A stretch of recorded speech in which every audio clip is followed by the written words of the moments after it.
2047.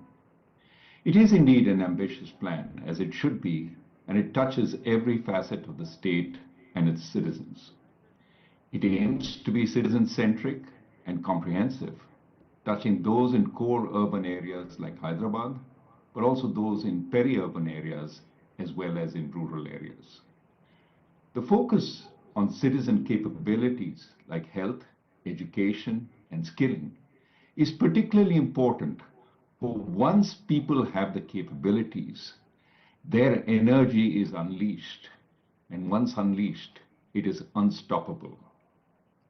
The fundamental economic requirement in India today is jobs, and the plan has a comprehensive vision of where they will come from and how to prepare people for them. A large urbanizing India will prepare all the jobs that we need. We just need to recognize they will not be in the places other countries have found them, and the vision document understands this. The vision document's emphasis on new technologies that will help make governance more transparent and inclusive, as well as more effective, is very important. For the scale of the plan's ambition requires scarce government personnel and resources to be deployed judiciously and its effects multiplied, and technology will help do this. Similarly, it will require citizens to know what is happening and to be able to react if course correction is needed, once again, a key effect of technology. So the challenges now are three: implementation, feedback, and course correction. Telangana knows where it's going based on a plan drawn up by consulting its citizens. I look forward to the journey. Jai Telangana, Jai Hind. Thank you very much, sir. Now, I'd request Dr. Duvuri Subbarao Garu, former Governor, Reserve Bank of India, to kindly address the gathering.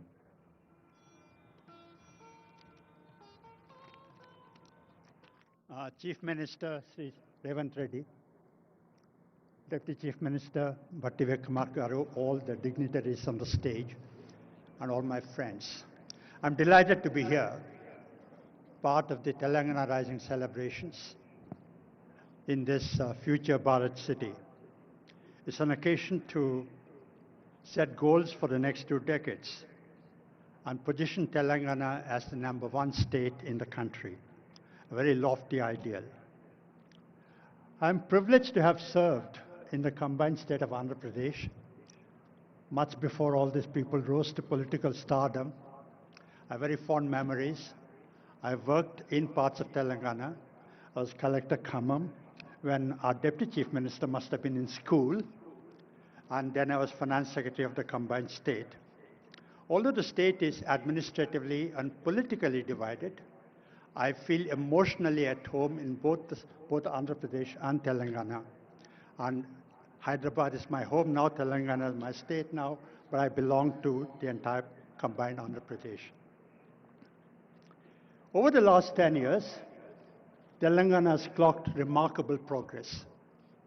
A state once known for feudalism, poverty, backwardness, ignorance, is today possibly the #1 state, clocking possibly the highest growth rate in the country over the last 10 years. Hyderabad, this charming, beautiful city, is a jewel. You know, all around the country, and many of these people have traveled around the world, around the country. I'm very proud of this city. If there's one Indian city that is representative of all of India, it is Hyderabad. Cosmopolitan in outlook, blend of tradition and the best of traditions and values and modernity, safe for everyone, the best example of unity in diversity. You know, at one time when I was in the government, sir, in the late 90s, early 20s, we used to look for the overflow from Bangalore. So Bangalore is the icon of India, and Bangalore is saturated, so the overflow will come to Hyderabad. Today, Hyderabad is iconic. It's Hyderabad that people look up to as the first choice. So I'm very proud of what the government of Telangana has attempted. Congratulations to you, sir, and to your entire government. This document, I've not seen it, it's going to be released later in this event, is prepared by the government, working closely with the ISP, with Niti Aayog, I believe with wide-ranging consultations with the stakeholders. And I've not seen the document, but I'm privileged to be part of the advisory committee, and I look forward to studying the document and working with the government on implementing it over the next couple of years. But what I gather, what I heard the Chief Minister say yesterday, is that Viksit Telangana wants to be the #1 state in the country with $1 trillion GSDP by 2034 and $3 trillion by 2047, the centenary of the independence. Today, the GSDP of Telangana is about 16.7 trillion rupees, which roughly translates to $250 billion. We are at $250 billion today. We've got to get to 3 trillion in 22 years, which means multiply the GSDP by 15 times. And if you do simple arithmetic, it means that the state has to grow by about 8 to 9%, perhaps even faster. One trait of lead, that's a tough goal, a challenging goal, difficult, but not impossible. One trait of leadership is actually to set impossible goals, near impossible goals. So I want to congratulate the government for setting that goal. Yesterday, the Chief Minister mentioned that Telangana wants to replicate the Gyeongdong success. Gyeongdong is the best practice in accelerated growth rate. Not perfect, but probably the best practice. I'm sure Telangana will do even better.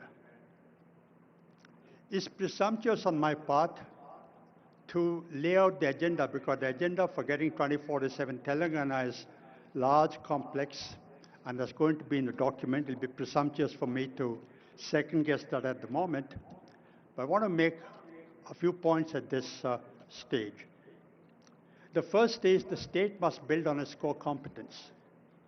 Hyderabad is already known for its IT, its pharma, its biotechnology, services. Where I live in KPHB, there is GCCs coming up every day. So I see them, I experience them. But Telangana must expand into manufacturing, agribusiness, and into a variety of sectors to create jobs. The second is infrastructure. Physical infrastructure, digital infrastructure, and social infrastructure. Before we met, you came on the stage, we were talking to the IT Minister, Sridhar Babu Garu, and he was telling us about how Telangana government has aspirations of making Hyderabad the innovation center, AI innovation center for the country. The country looks up to Hyderabad. So that's the second thing you must be focusing on. The third, ease of doing business. Now, we all talk about it, we all know about it. And I'm sure the Chief Minister and his team are experienced. But when we were in the government 20 years ago, when we went around like these people are going around these days, canvassing for investment, you know what entrepreneurs like Sri Anand Mahindra tell chief ministers and ministers? If you want to give us tax concessions, it's okay. If you want to give us utilities at low cost, that's okay. But what we want more than all this is law and order, rule of law, and no interference from your people. So ease of doing business is something that you must be concentrating on. Chief Minister, you said yesterday that you're not competing with the rest of the country, you're competing with globally. You know, actually, I think as the Deputy Chief Minister of Karnataka said yesterday, competing within the country is actually good. Healthy competition among states is good, and you're competing globally, setting yourself an aspiration. Primary education and primary health, I'm sure it's part of the agenda. Politicians don't normally, pardon me for saying this, I'm being a bit blunt, but politicians don't normally concentrate on education and health. The reason is, I'm not blaming anyone, but the reason is democratic compulsions force politicians to have a short-term horizon. Do things that will yield results in the short term. No, they tend to relegate long-term things, because they're things that will generate results much later, because they're not political priority. But they're very, very important, as you must have noticed. You know, Karl Johan Juncker, who was the former Chancellor of the EU, he said, we all know what is the right thing to do. He was a politician. No? He said, we know what's the right thing to do. We don't know how to get re-elected after that. I'm sure that Chief Minister Revanth Reddy and his team are going to find a new model and prove Karl Juncker wrong, that it is possible to do things and get re-elected. Okay? And then I saw in the papers, in the media, pure, rare, inclusive growth. I cannot emphasize this enough. You know, accelerating growth is important. Growth is necessary, but not sufficient. 8%, 9% growth, if it's just a number, if the benefits of growth are not widely shared, that growth cannot be sustained. So you must have inclusive growth, which means that the benefits of growth must go to the poorest person in Telangana, to the most farthest point in Telangana. I'm sure the vision document is going to concentrate on that.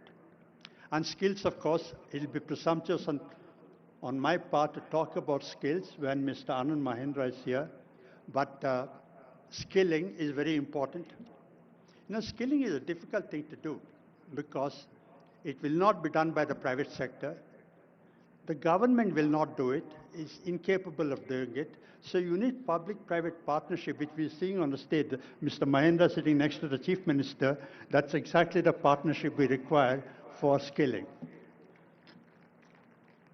And, you know, I want to tell a story. When I was appointed governor in 2008, 17 years ago, I was Finance Secretary to Government of India at that time. I went to call on the Prime Minister, Dr. Manmohan Singh, just to thank him for choosing me to go to RBI. One-on-one meeting, I went across to his office, there were just two of us. And I told him, sir, thank you for appointing me as governor. You know, we talked about the macroeconomic issues at that time. We talked about RBI. We talked about the government. We talked about the comparison between living in Mumbai and living in Delhi. And after about 10 minutes into this conversation, I asked Dr. Manmohan Singh, sir, do you have any advice to give me? A very humble person. He said, what advice do I give you, Subbarao? You've been in the IAS, you've seen the country, you've worked in the districts, you've seen the state government, you've seen the central government. What advice do I give you? And after another couple of minutes, I took leave of him, and I was walking away, and you know, gracious man as he was, he walked around from his table and escorted me to the door. And at the doorstop, he put his hand on my shoulder. Subba, I thought I'll give you one advice. That one advice I want to give you is that no matter what you're doing, remember that whatever you're doing, there's people behind you. The RBI is a great institution. But in the RBI, there's a risk that you'll get lost in numbers, in interest rate, money supply, inflation, exchange rate, but you will forget that there are real people behind that. Now, I was in the process of shifting from Delhi to Mumbai. About 30 seconds after I left the PM's office, that advice went out of my head. But as I started working in the RBI, that the purport of the Prime Minister's advice struck me.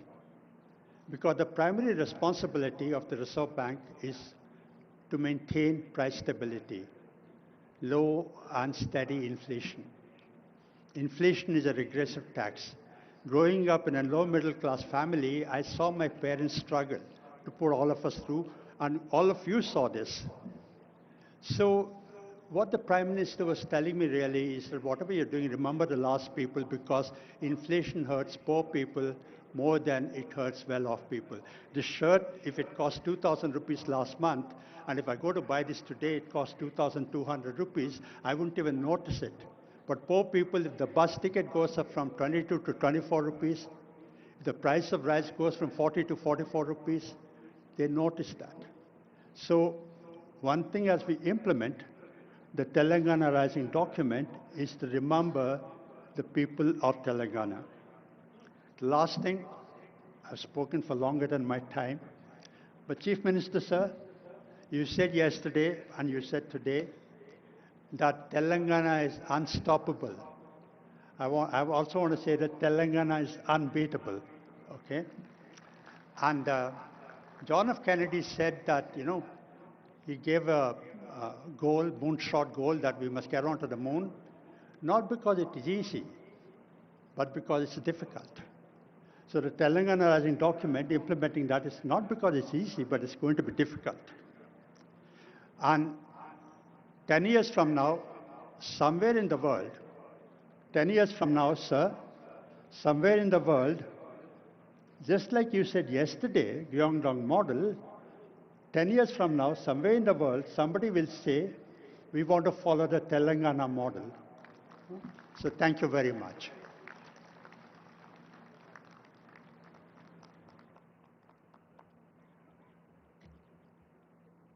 Thank you, sir. As a person who have walked at least part of my path in your footsteps, I am also an IIT Kanpur alumni like you, and then joined the civil services, and I've been finance secretary, blessed to be finance secretary, sir. It was music to my ears, what you have told, sir. Now, I would request Honorable Deputy Chief Minister, Sri Mallu Bhatti Vikramarka Garu, to kindly address the gathering.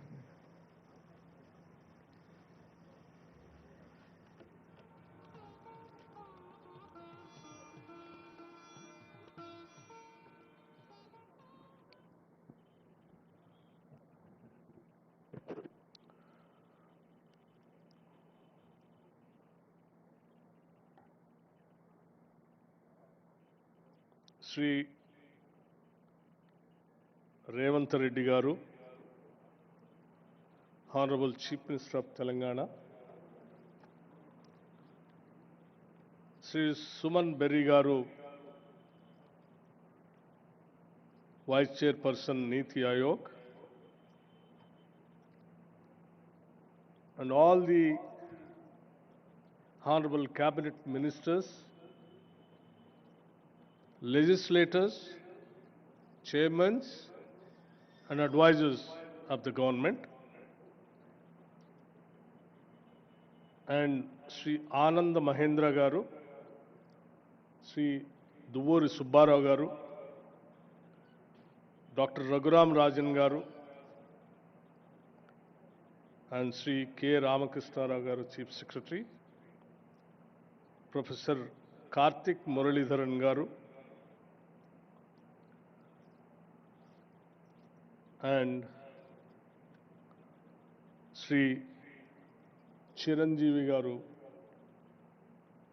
Megastar, Shantan Narayan Garu, Chairman CEO Adobe,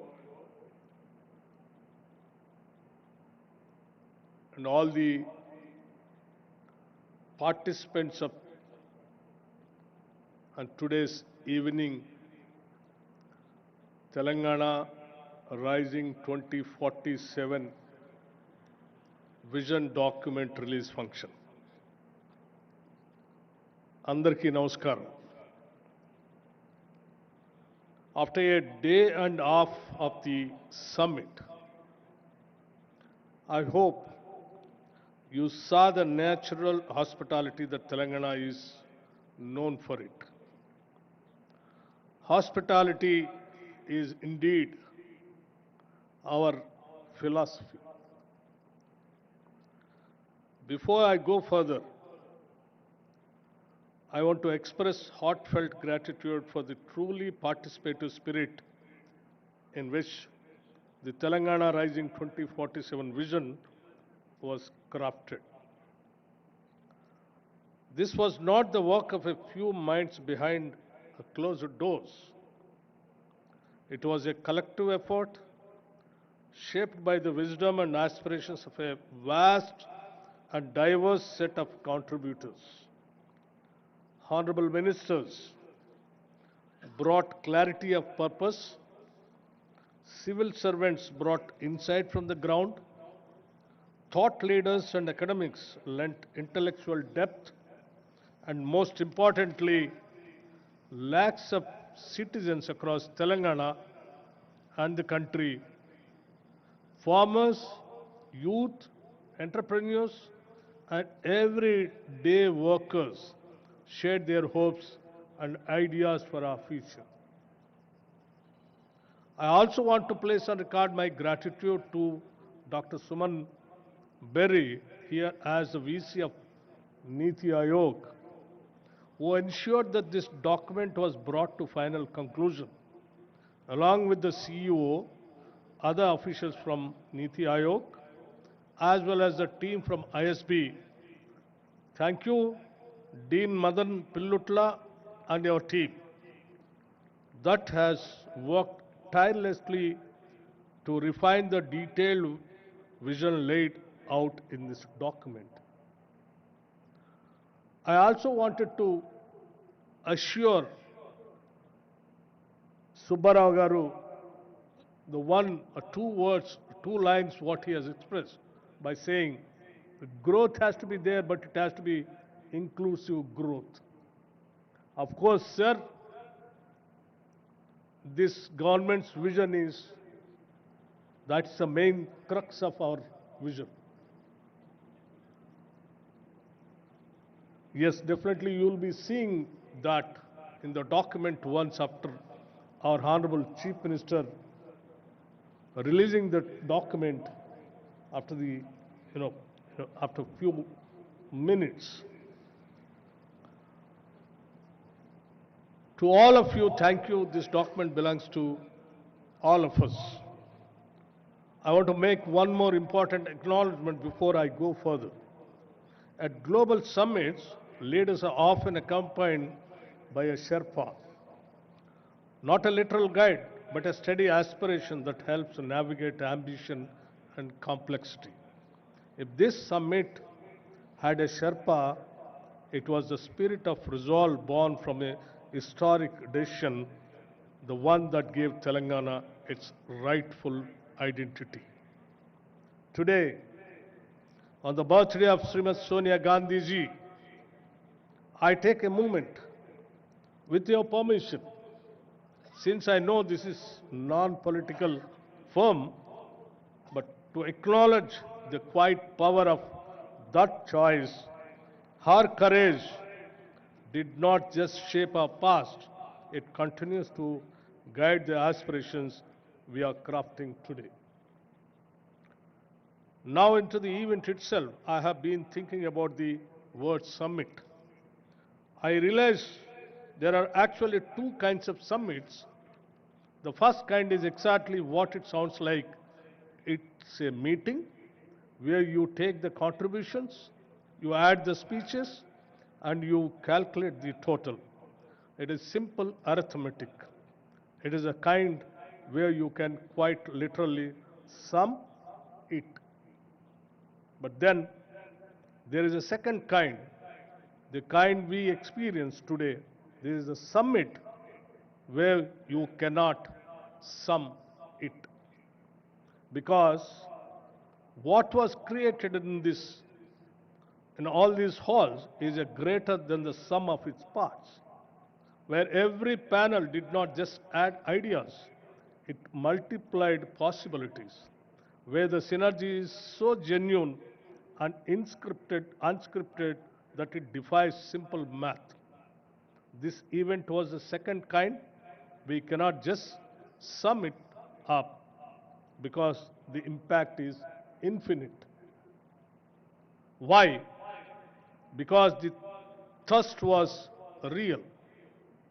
Telangana has long had ambition, but what is lacked was a single, structured, forward-looking framework. And that matched the scale of our aspirations.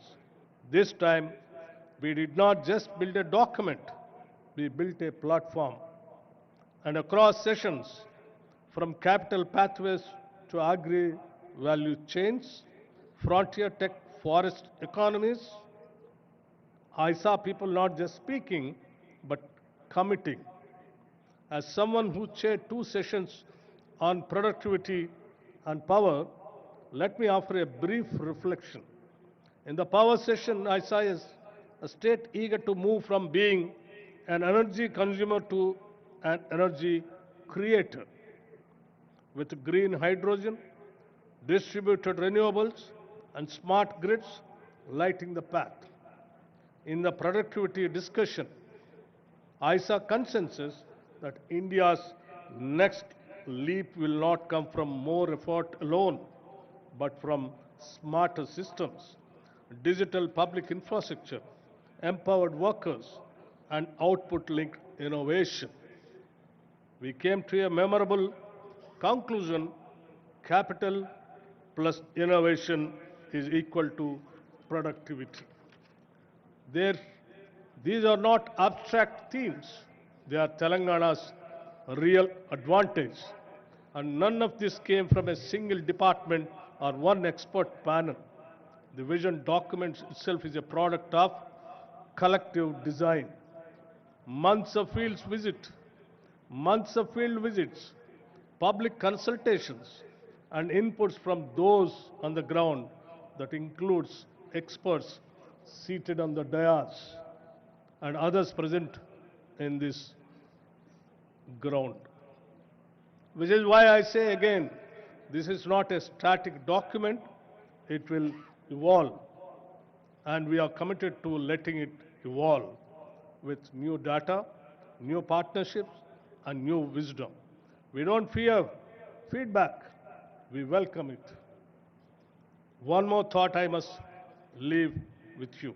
For every young person in Telangana who attended these sessions, I hope you take your chance to build something so valuable that future generations walk on your path, quite literally. Let me end by saying to our guests, thank you for your solidarity and your confidence.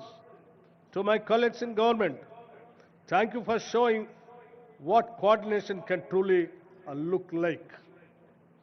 And to every participant, a speaker, an organizer, thank you for ensuring that we who organize this summit telling into more than the sum of its parts in the document. And also, I just wanted to make it very clear. Our Chief Minister, Sri Revanth Reddy Garu, and the entire cabinet is having only one goal: how to achieve the target what we kept, the 2047 $1 trillion, $3 trillion economy, for which tirelessly the entire cabinet under the leadership of Sri Revanth Reddy Garu is willing to work. And when we announced that, people thought it is impossible. But we wanted to make it very clear. Impossible things, we wanted to make it possible. That is what Telangana. We will do that. Telangana is having all kinds of natural resources, human resources, and talented technical human resources. The only one thing which is required is a simple goal and a commitment and a dream of achieving 2047 $3 economy, which the entire government of us under the leadership of Sri Revanth Reddy Garu and the entire cabinet is having that dream. We will definitely achieve it. We will show to the whole world. Thank you very much. And Jai Telangana and Jai Hind.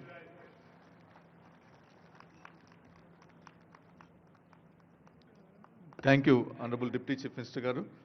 Now I'd request my colleague Jayesh to kindly introduce two sons of soil who have gone and achieved and are now heading world's famous companies.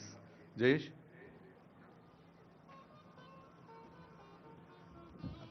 Thank you very, Thank you very much, sir. As Chief Secretary pointed out, there are four important poster boys of Hyderabad: Mr. Ajay Banga, Mr. Satya Nadella, Mr. Shantanu Narayan, and Mr. Prem Vatsa.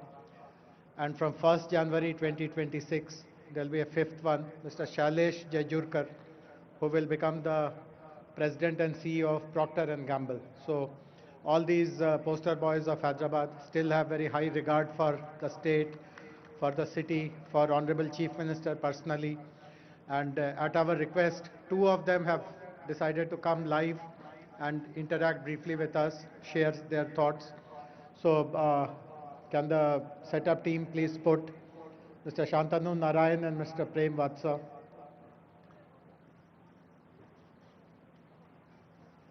Hey, so hello Prem. Hello Prem. Hello Prem. Hello Shantanu. Can you hear both? Can you hear? Hello Shantanu. Hi Prem. Can you hear me? Is our audio good? Just give us a wave. Great.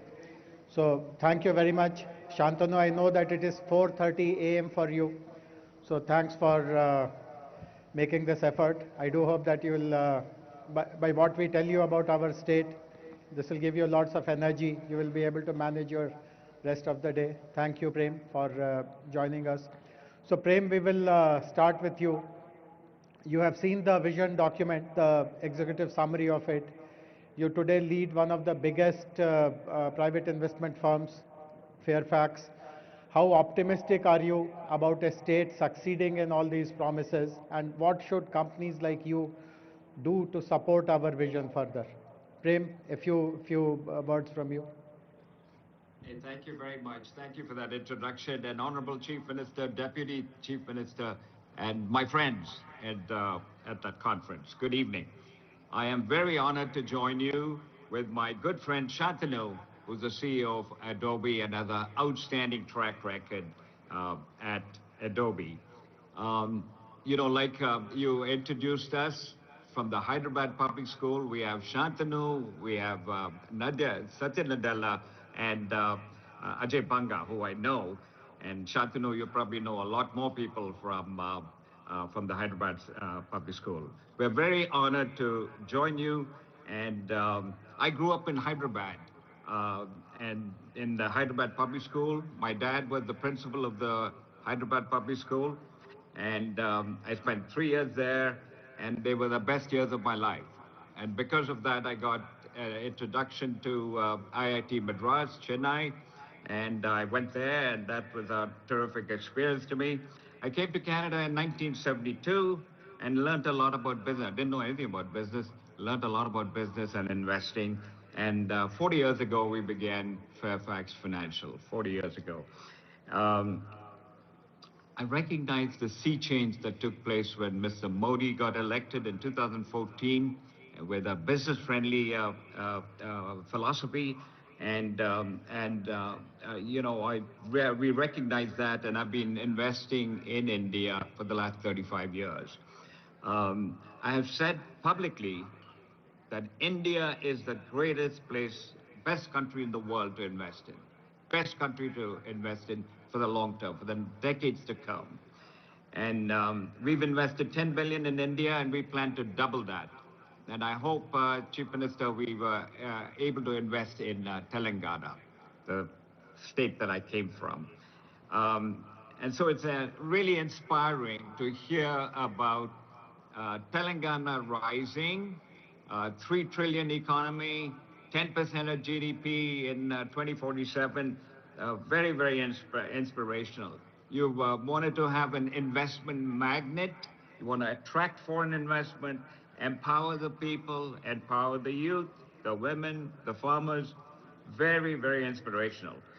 I have witnessed in North America, like Shantanu and the others, the power of free enterprise, of business and capitalism. I'm a function of that. Shantanu is a beneficiary of that. There's no limit to economic growth, as many of you have said, in Telangana, if you follow those principles. Very simply, I was in Dubai for our 40th business anniversary of Fairfax Financial. And what a magnificent job they've done in the last 25 years, and I'm sure Telangana will do even better. But the principle that they've had is what is good for the merchant is good for Dubai. What is good for the merchant, what is good for business, is good for Telangana.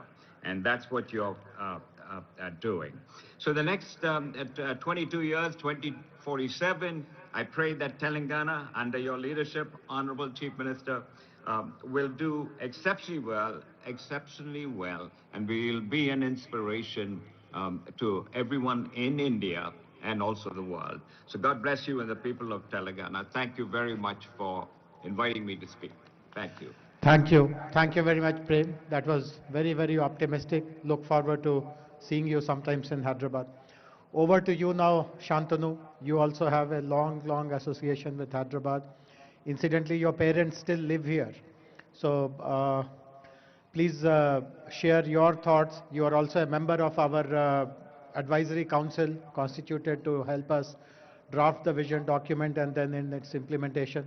So please tell us about your thoughts on this whole exercise of how we have created the vision and how do you see us succeeding it perfectly in this. Thank you, Jayesh, and namaskaram. Let me first start off by thanking the Honorable Chief Minister, Shri Revanth Reddy Garu, as well as the Honorable Deputy Chief Minister, Shri Bhatti Vikram Mallu Garu, for this opportunity to take part in this historic occasion for the launch of the visionary document Telangana Rising 2047. I think the vision aligns very seamlessly with Prime Minister Modi's ambitious goal of Viksit Bharat by 2047, which is a future where India emerges as a global leader in innovation, sustainability, and development.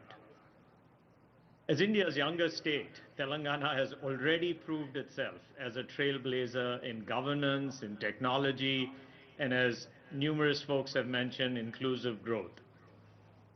I love this aspiration to become a 3 trillion economy by 2047 and contributing 10% to India's GDP. It's not just a bold vision, but I think it's a very achievable vision. And I think the vision will be powered by the people of Telangana, whose aspirations for better education, healthcare, clean environments, and opportunities have shaped this roadmap. I also think that this emphasis on empowering youth, women, and farmers is a testament to the state's commitment to inclusive development. As chair of Adobe, I'm proud to represent a company that shares this commitment to innovation and empowerment. We are trying to change the world through digital experiences at Adobe, and over a third of Adobe's global research and development is happening in India. So we know that Indians today are creating the innovation that is going to democratize creativity and individuals to thrive in this digital economy. I'm particularly proud of the visions document that's focusing on foundational enablers, tech and innovation, efficient financing, good governance. For example, I think Telangana's efforts to harness the transformative power of technology and establish the Telangana Artificial Intelligence Innovation Hub is a bold step towards positioning the state among the top AI globes globally. And I think that'll attract, as my friend Prem said, not just global investments, but will create high-quality jobs and foster entrepreneurship. To me, though, I'm particularly moved by the vision's document emphasis on empowering youth through education and future-ready skills. And I'm committed to partnering with Telangana to provide artificial intelligence and digital literacy programs that will equip the youth with the tools that they need to excel in all these new emerging sectors like AI, cybersecurity, as well as advanced manufacturing. And I think together we can ensure that the next generation is prepared to lead in this rapidly evolving global economy. I want to acknowledge the remarkable progress that's already been made under the leadership of Chief Minister Reddy over the past 2 years. I think initiatives like free bus rides for women, the LPG refill subsidiaries, the loan waivers for farmers, they're not just policies, but these are lifelines that will empower communities and drive equitable growth. And now for something personal, much like Prem said. As someone who still considers himself a Hyderabadi, who grew up in Hyderabad, and is a product of Hyderabad Public School, where Prem's father was the principal as well as Usmania, I have witnessed firsthand the transformation of this city and state. And the career prospects for people from Telangana has come such a long way. The Telangana diaspora in the United States, in fact, is a testament to the talent and potential of this region. And I am personally committed to strengthening the ties between the diaspora and the government of Telangana. In closing, I want to both compliment, applaud the Chief Minister's push to create this vision for Telangana and become a global leader in innovation, sustainability, and development. And I'm convinced that together we can create a future where technology uplifts individuals, businesses, and society as a whole. So thank you for inviting me. Jai Telangana, Jai Hind. Thank you very much, Shantanu. Thank you, Prem. And thanks for sharing your thoughts. Bye for now. Thank you. Thank you. Thank you very much. Now I would request Professor Karthik Muralidharan, the Tata Chancellor, Professor of Economics at the University of California, to kindly address us. Professor Muralidharan has been working with several states in India through his center called Center for Effective Governance of Indian States. This is a very unique and innovative partnership which we are having with this center, of which he is the scientific director. A number of reform programs in India were initiated by this center. Many of them owe their genesis to Telangana because we have been working with them the longest. So now, Professor Muralidharan, please.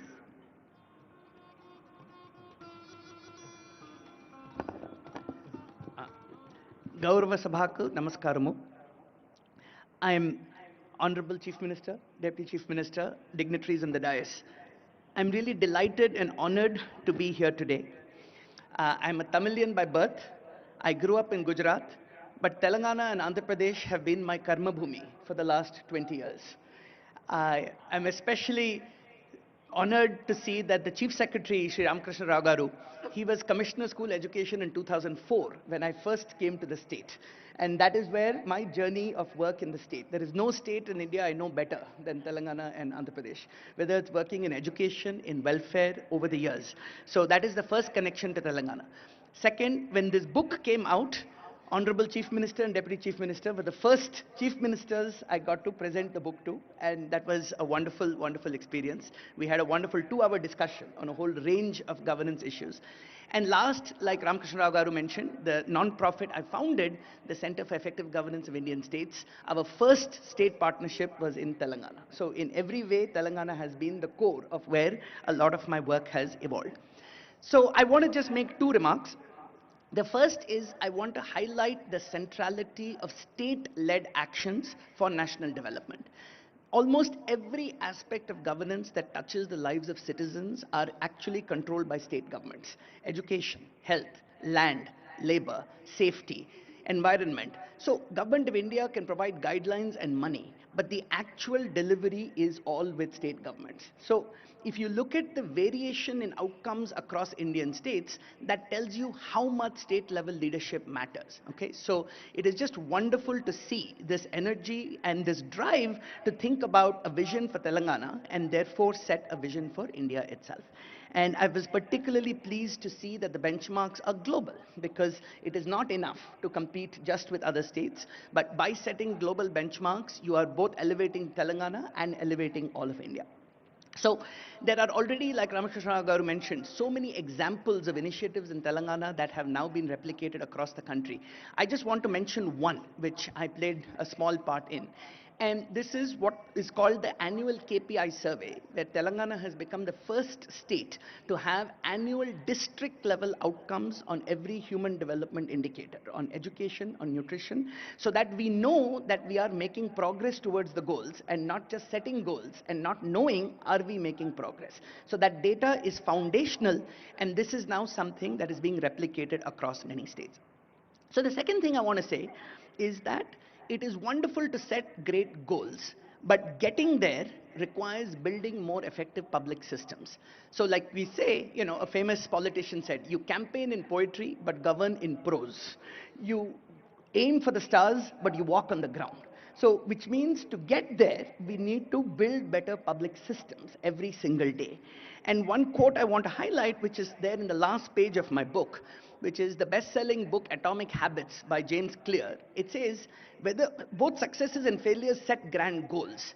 The difference between success and failure is the systems you build to get to the goals. So he says you don't rise to the level of your goals, you fall to the level of your systems, which means that the goal setting exercise is wonderful, but it has to be accompanied by the plodding hard work of building better public systems. And that basically means really revamping many aspects of our governance systems, which frankly haven't changed since the 1950s. So in many ways, unless you really improve governance in every single way, you will not be able to deliver those goals. So that means data and data systems and data-driven governance. It means paying attention to public sector human resource management. So the people in the government, whether the recruiting, the training, the skilling, the performance measurement and management, these are going to be the core elements of delivering on this vision. And finally, public finances, right? The scarcest thing the government has is money. Debt is a serious problem. So having certain principles of saying that money will be spent on the basis of both equity and efficiency. So how do you spend your scarce public money well is going to be the most important determinant of whether you are able to deliver this vision and catalyze industry, catalyze academia, catalyze society. So these are all areas that me and my team at CGIS are committed to supporting the state of Telangana on, and we are just grateful to have the opportunity to be part of this journey. So Jai Telangana, Jai Hind.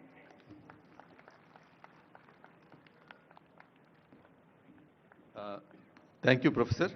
The book is looks like a big tome, but then it's a very easy read because a lot of examples from the states are also there.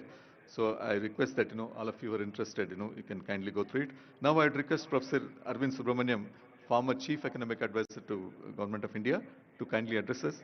Arvind Subramaniam ji, as needs no introduction, is one of the most distinguished economists of the world, with a deep understanding of various issues and policies of China, not only a theoretical understanding, academic understanding, but also he was in the engine room because he was the chief economic advisor when the GST reforms were introduced in the country.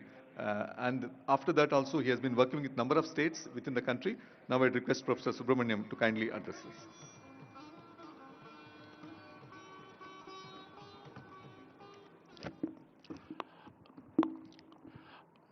Honorable Chief Minister, Honorable Deputy Chief Minister, dignitaries on the dais, and participants in this amazing event, the Telangana Rising Summit.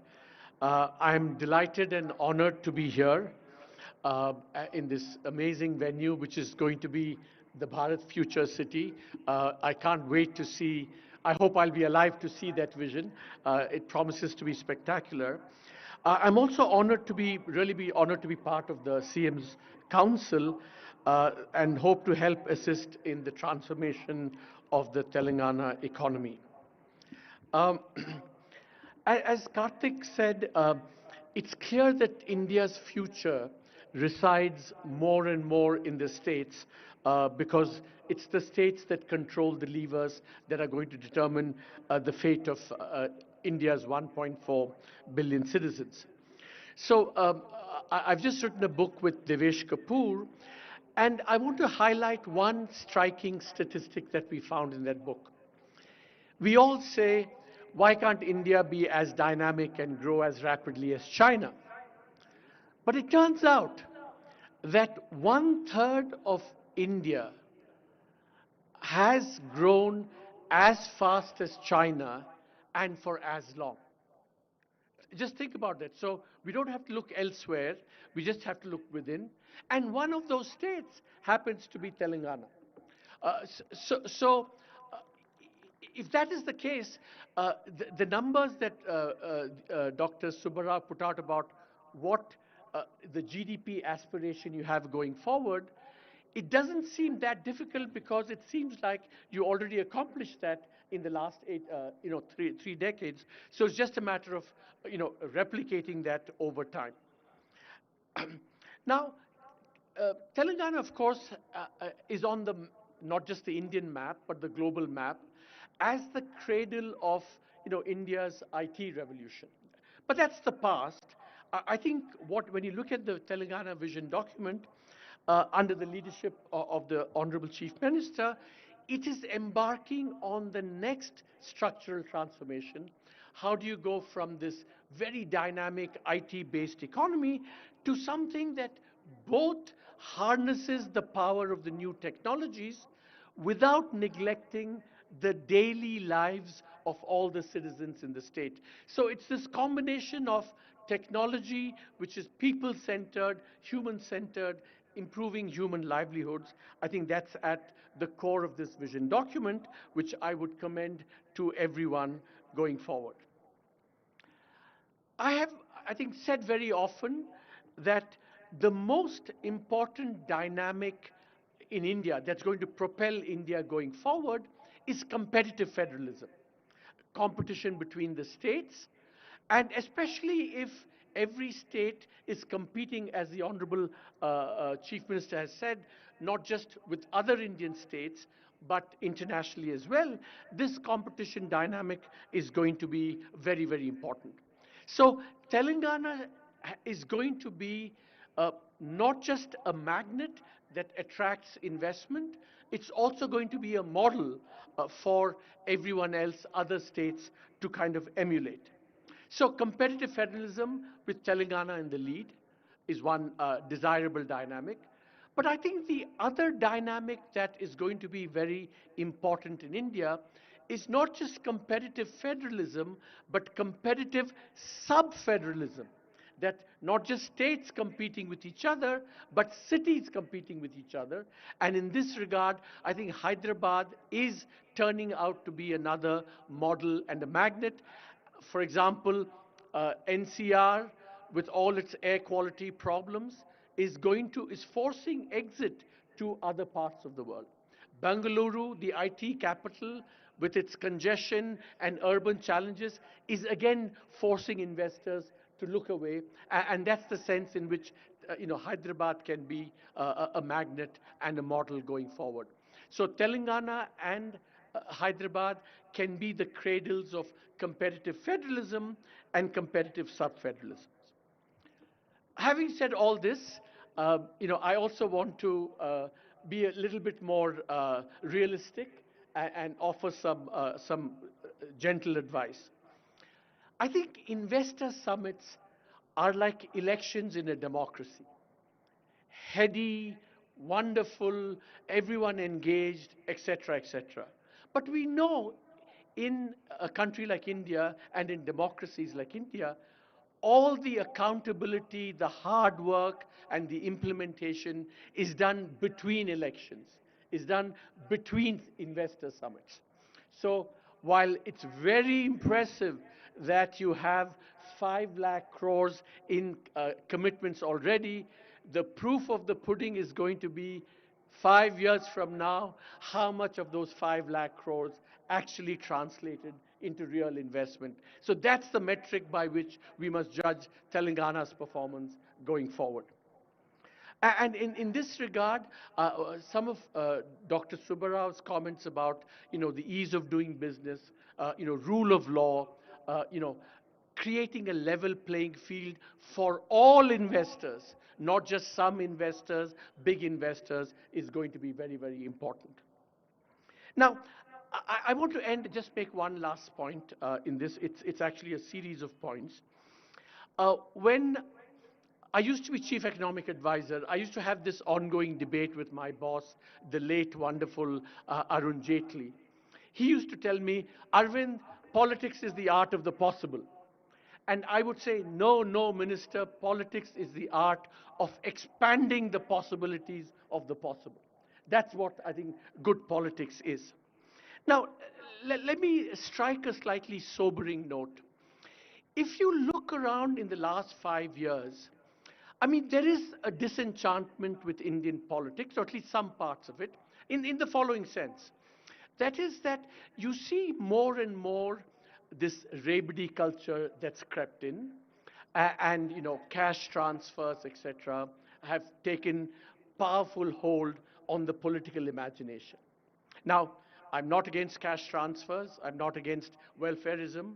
I think they're all very important. But I think there is a sense in which this disenchantment has happened because citizens want cash transfers in part because they feel they're not going to get much else from the state. So they said, let's get the cash transfers now because we don't know what governments will deliver later on. But there's a flip side to that. Governments themselves do more and more welfareism almost because they have accepted that they will not be able to deliver all the other things that matter more. So we are in this slightly unholy alliance between citizens and the state where it's all about cash transfers to the neglect possibly of the other things that matter and that are contained in the vision statement that you have outlined. Um, so I think what India needs is, as someone rightly said, and what is exciting about this summit and your leadership is the new Telangana model. What is the new Telangana model? I think it's very important to remember that the Telangana model has to have as its core, which it does, the retaining of the idea of India as a pluralist, inclusive, non-majoritarian, non-exclusionary place. That idea of India cannot be abandoned, cannot be abdicated. That is the foundation, or should be the foundation, of the Telangana model. But then over and above that, what has to happen is the kind of political imagination that's been displayed in the Telangana Vision document, and converting that political imagination into a new reality is what has to be the Telangana model. And really, we've just written a book. In some ways, what we lament in the book is that the Indian political imagination has become stunted and stale. And what is really exciting about this, Honorable Minister, to be honest with you, and what makes me excited about working with Telangana is this new political imagination which retains the idea of India, pluralist, non-majoritarian, inclusive, everyone, plus this new imagination where you combine technology and harness it for the good of the people. So good economics should be good politics. Good social policy should be good politics. And that hopefully will be the new Telangana model. Thank you, sir. As usual, Professor Arvind sir has always brings us, while acknowledging the dynamism, the vision of our Honorable CMs is also put some caution marks along the road. Now, I would request the video message by Mr. Tony Blair, the former Prime Minister of UK, to be played, please.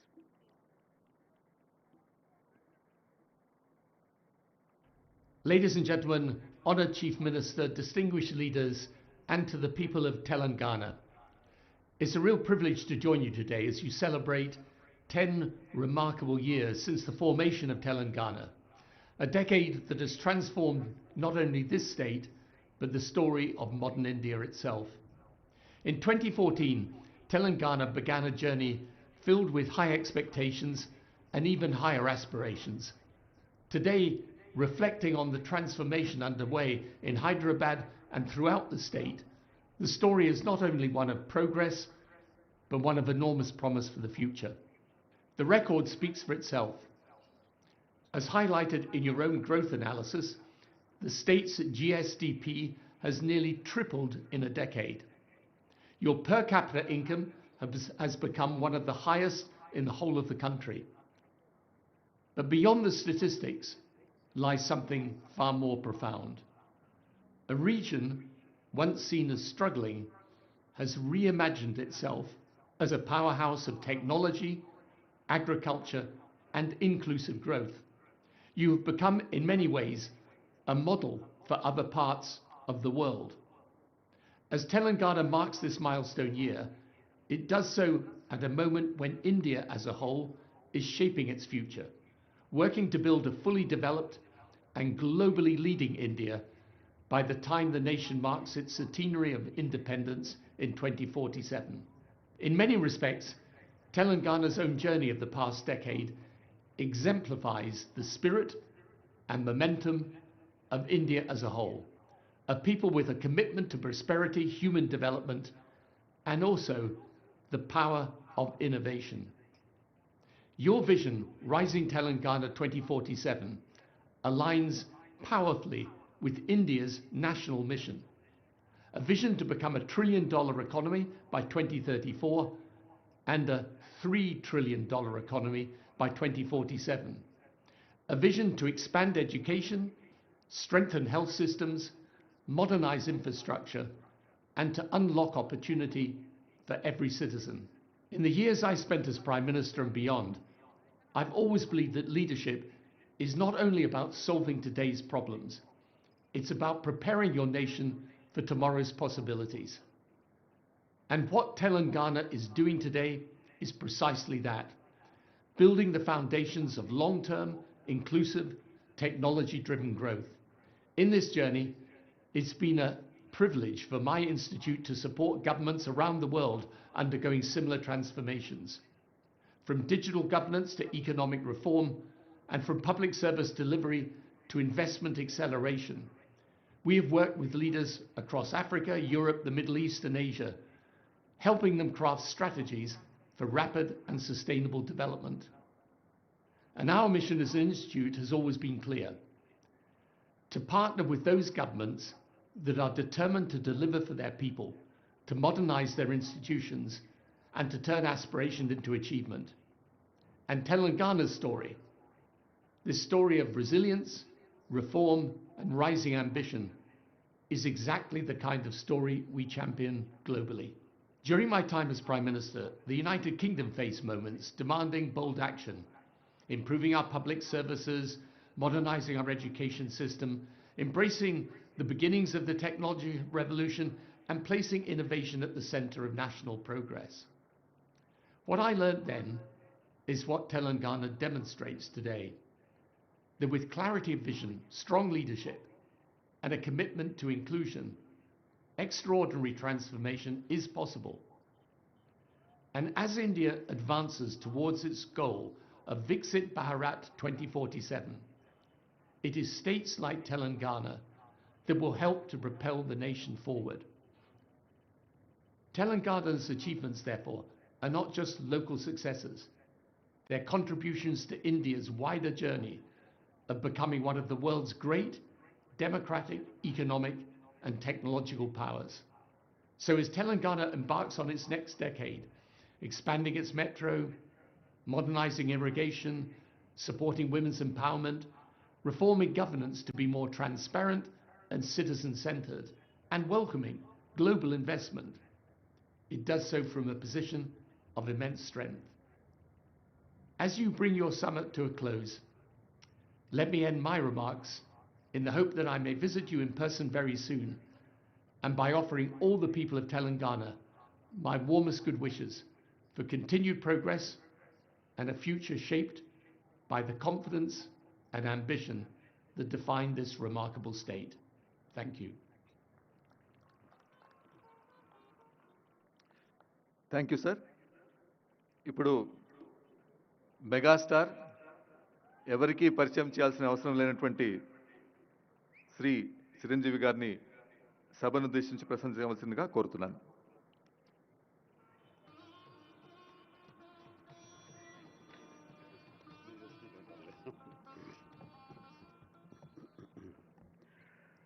గౌరవ ముఖ్యమంత్రి శ్రీ రేవంత్ రెడ్డి గారికి, గౌరవ ఉప ముఖ్యమంత్రి మిత్రులు ఆత్మీయులు బట్టి విక్రమార్క గారికి, ఇతర దిగ్గజాలకి, ఆహ్వానితులకు, ప్రతి ఒక్కరికి నా హృదయపూర్వక నమస్కారాలు.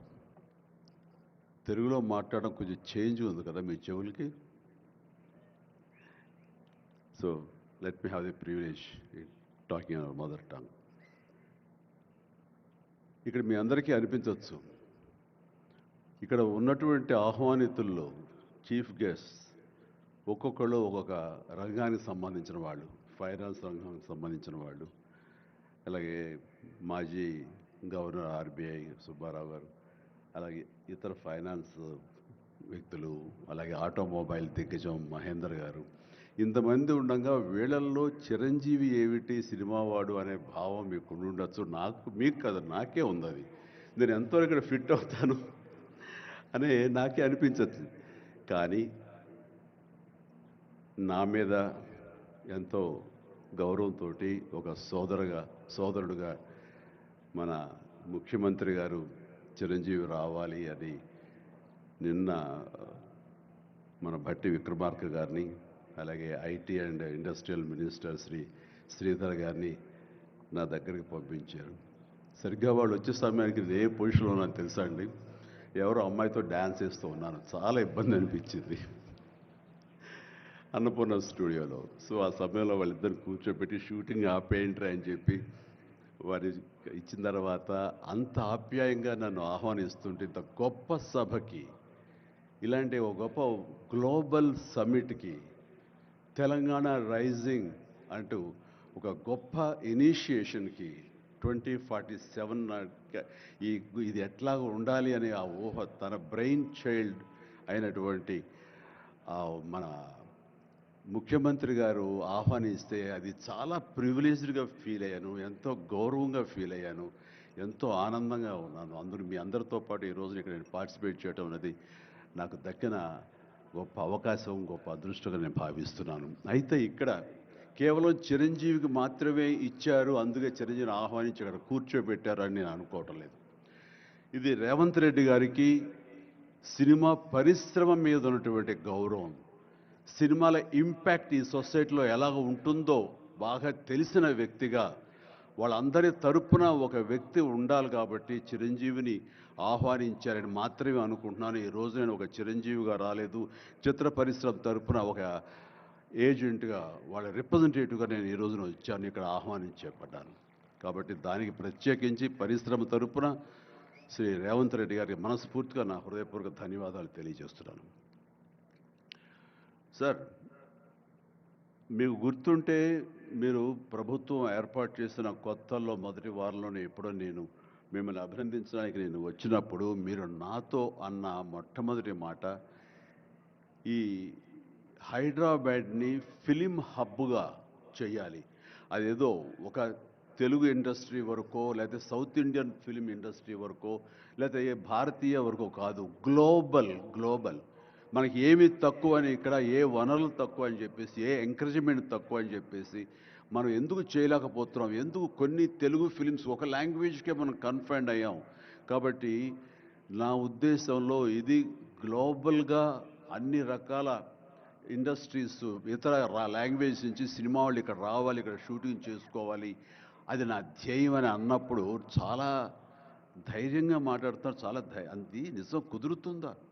ఎక్కడి నుంచో ఇతర దేశాల నుంచి వచ్చి ఇక్కడ షూటింగ్ చేయటం అన్నది, నేను టూరిజం మినిస్టర్గా ఉన్నప్పుడు ఫిలిం టూరిజంగా ఇక్కడ ఎంతమంది ఆహ్వానించడానికి ఎంతో శ్రమ పడ్డాం, ఎంతో కష్టించాం. కానీ ఇక్కడ ఉన్నటువంటి అట్మాస్ఫియర్ కానీ ఎంకరేజ్మెంట్ కానీ ఆయా గవర్నమెంట్లు అంత లేకుండా ఉండటంతో అది అంత పూర్తిగా సఫలీకృతం కాలేకపోయాం. ఆ ఉద్దేశంతో నేను ఎంతో కొంచెం స్కెప్టికల్గానే ఉన్నాను. ఎంతవరకు కుదురుతుంది, ఈయన డ్రీమ్ సక్సెస్ చేయగలరా అని అనుకుంటూ, మీరు ఏమైనా చేయండి, మీ గైడెన్స్ ఇవ్వండి, మీరు ఏం చెప్తే దాన్ని ఫాలో అవడానికి మేమందరం రెడీగా ఉన్నామని ఒక మాట ఇచ్చి మాత్రం అన్నాను. కానీ విత్ ఇన్ నో టైం ఇంత పెద్ద ఎత్తున ఈయన అన్ని రకాల సెక్టార్స్ వాళ్ళని ఇన్వైట్ చేసి గ్లోబల్గా అందరినీ వెల్కమ్ చేసి ఈ రోజున అందులో ఒక పార్ట్గా సినిమాలను కూడా ఆయన వెల్కమ్ చేస్తున్నారంటే కనుక అది హ్యాట్స్ ఆఫ్. అది ఆయన ఒక్కరి వల్లే అయ్యింది. అన్నది అన్నట్టుగా కాకుండా అన్నది సాధ్యం చేసేలాగా ప్రాక్టికల్గా ఈ రోజున మనందరం చూస్తున్నాము. ఇది చాలు, డెఫినెట్గా ఆయన అనుకున్నది సాధిస్తారనే ప్రగాఢమైన నమ్మకం నాకు ఏర్పడింది. ఎందుకంటే ఆయన అన్నది హైదరాబాద్ అనేది సెంట్రల్ లొకేటెడ్ మన కంట్రీలో. ఏ ఇతర ఇంపార్టెంట్ సిటీస్కి వెళ్ళాలని సరే 1 అవర్ డిస్టెన్స్లోనే ఉంది. మేబీ ఢిల్లీ ఇంకొక 1 అవర్ పడుతుందేమో తప్ప. అండ్ ఇక్కడ లేని లొకేషన్స్ ఎక్కడ లేవు, ఎక్కడ లేకుండా పోలేదు. మనకు మంచు కొండలు ఉన్నాయి, థార్ డెజర్ట్స్ ఉన్నాయి, అడవులు ఉన్నాయి, వర్షాలు పడేవి ఉన్నాయి, లాంగెస్ట్ బీచ్లు మనకు ఉన్నాయి. ఏమి తక్కువ, ఏ లొకేషన్స్ తక్కువ, ఏ వనరులు తక్కువ. ఇక్కడ పని చేయడానికి వాళ్ళకి స్కిల్ డెవలప్మెంట్ చేయగలిగితే కనుక పని చేయడానికి ఎంతోమంది ముందుకు వచ్చి సినిమా పరిశ్రమ ద్వారా ఉపయోగపడి వాళ్ళ కుటుంబాలకు వాళ్ళు ఉపయోగించుకుంటారు. ఇది ఆ పొటెన్షియల్ పూర్తిగా ట్యాప్ చేయలేదు అన్న మాట వాస్తవం. వారు అది నేను అంగీకరిస్తూ మా సలహాల కోసంగా ఆయన కొన్ని సెమినార్లు ఫ్యూచర్లో నడిపిస్తామన్నారు.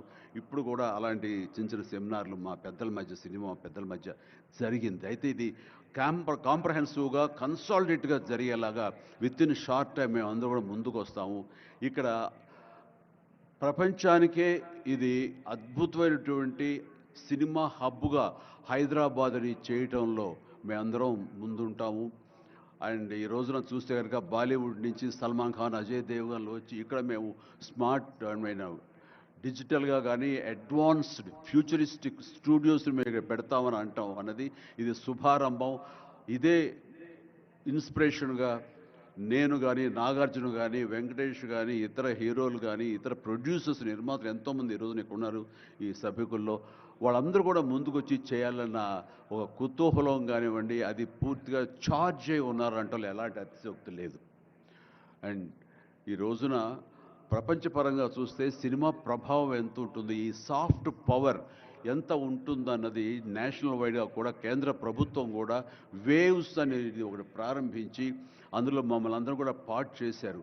అంటే ఎకనామికల్గా అది ఎంత పవర్ ఇస్తుంది, మన కంట్రీ జీడిపికి ఎంత కంట్రిబ్యూట్ చేస్తుందో అనడానికి బాగా వాళ్ళందరికీ తెలిసిన వాళ్ళు కాబట్టి సినిమా మీద అంత దృష్టి పెట్టారు. సినిమాని కేవలం పేరు తీసుకురావడమే కాకుండా ఎంతో కంట్రిబ్యూట్ చేస్తుంది, ఎంతోమందికి ఎంప్లాయ్మెంట్ జనరేట్ చేస్తుంది, ఎంతోమందికి ఉపాధి కల్పిస్తుంది.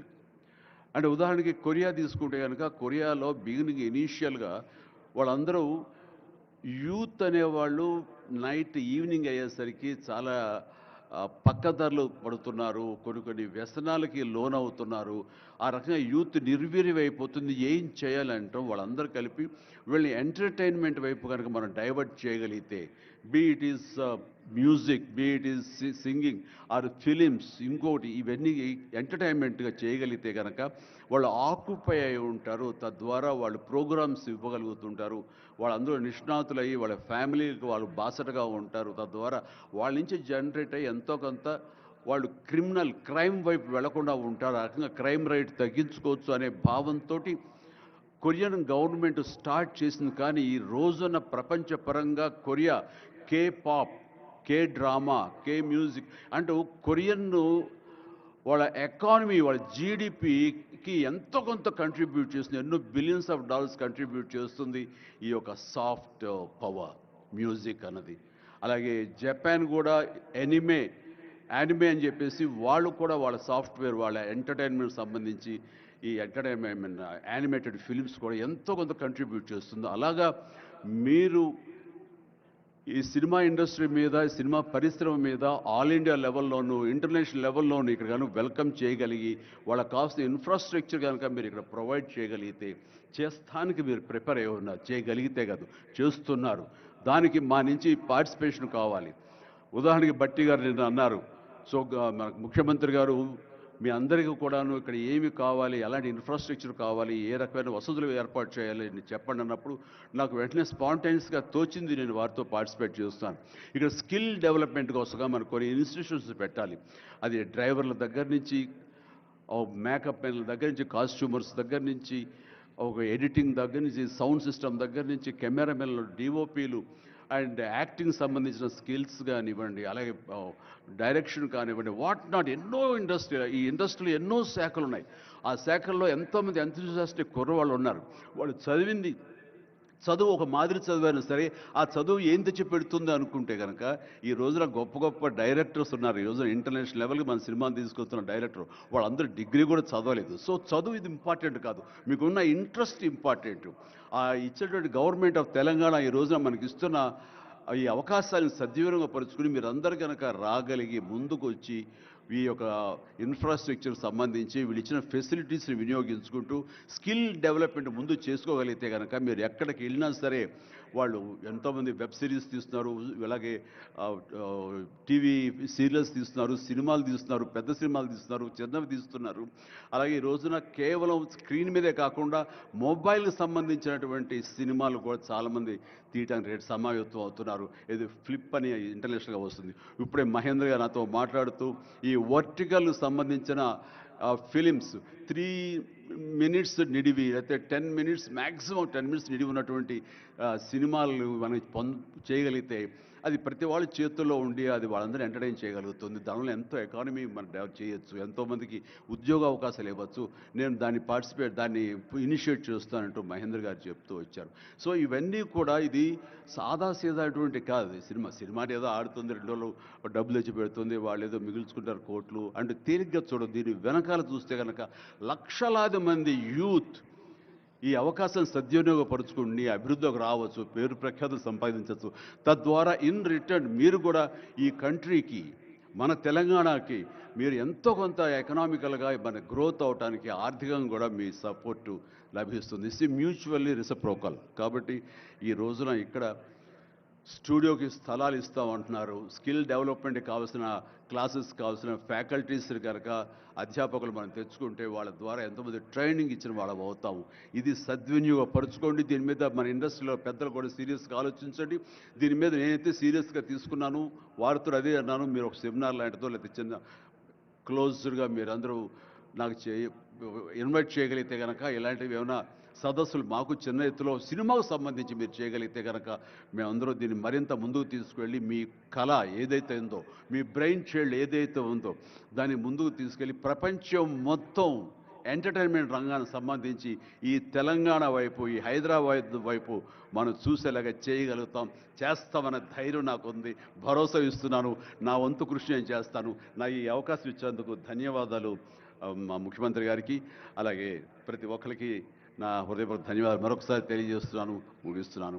జై తెలంగాణ, జై హింద్. ధన్యవాదాలు సార్. మీరు మా చెవులకు పట్టిన తుప్పును వదిలించారు తెలుగులో మాట్లాడి. ఇప్పుడు శ్రీ సుమన్ బెర్రీ గారు, Shri vice chairman NITI Aayog. I request sir to kindly address the gathering. Niti Aayog has helped us in drafting this document. Their team has guided us, sir. So now I request you to kindly address us, sir.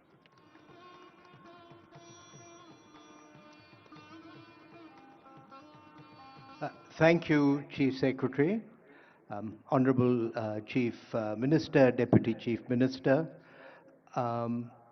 First, it's not easy to follow perhaps the most charismatic actor in India, but I'll do my best. Sir, you are a member of my governing council, and the fact that you have requested me to be present here is a deep honor for me. It is also a reality that I had the privilege of calling on you and the Deputy Chief Minister soon after you took over, and I can see that you've been busy in the intervening time. So with your permission, I'll first look back in order to look forward. Look back to the year of 2006, which is just about a quarter of a century ago, which was a visit to Hyderabad when the Asian Development Bank had its annual meeting in the new conference center. And there was a somewhat optimistic sign then that pointed to something called high-tech city, and there was nothing there. And there is something there. And my God, is there something there? So, um, you know, for people of the city, for people of the state, to believe in dreams, I think is entirely legitimate. But it is also, 2006, there was another annual meeting that took place, the annual meeting of the World Bank and IMF in Singapore, where indeed Raghuram Rajan, who've addressed us this evening, had just recently joined as the chief economist of the IMF. But I'm mentioning that because in 2006, two World Bank friends of mine, I had just come to NCAR, came out with this publication that talked of a middle income trap. Now, there's a lot of controversy about whether there is such a thing as a middle income trap or not, but one of those authors is now the chief economist of the World Bank, and he's come out with a World Development Report on the middle income trap. And why is that relevant to Telangana today? Just looking at Telangana's per capita income related to India's per capita income in dollar terms, and looking at the benchmarks that the World Bank puts out for lower middle income, upper middle income, and high income countries, Telangana is now an upper middle income country already. And so where India wishes to be in the next 5 or 7 years, upper middle income country status, you are already there. And the point there, Honorable Chief Minister and Deputy Chief Minister, is that the issues that my friends raised with respect to the middle income trap start to apply.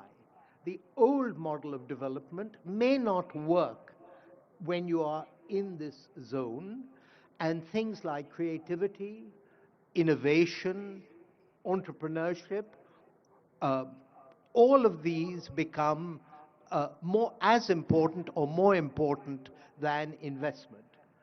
And so I think the fact that you have set yourself these high standards to be global is entirely appropriate, but the journey ahead is likely to be quite different from the journey that has brought Telangana to where it is at the moment. I also had 4 years of being the chief economist of Royal Dutch Shell, located in Europe, and that made me appreciate India's federal reality, which is that each state is very distinctive. And as I think about what's distinctive about Telangana, I think it is its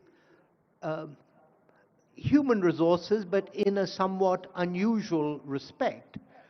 I tend to think of the Telugus, and of course you share that with Andhra, as the Irish of India, people who are risk-loving, people who are entrepreneurial, and so I think that that is amongst, above all else, the resource that you have to work with and to liberate. I would also say, and I'm picking up on the point that Arvind Subramaniam made, is that a focus on productivity it has to be paramount, because you can only be competitive if you're productive. And therefore, to focus on ease of doing business that Dr. Subbarao mentioned, the deregulation or appropriate regulation, all of these things are going to be as important as bricks and mortar in the journey ahead. Let me finally make a point about your role and the role of political leadership. There is an academic by the name of Phelps at Columbia, who talks about mass flourishing. And Honorable Prime Minister also very much believes that what will make India Viksit is self-confidence of the people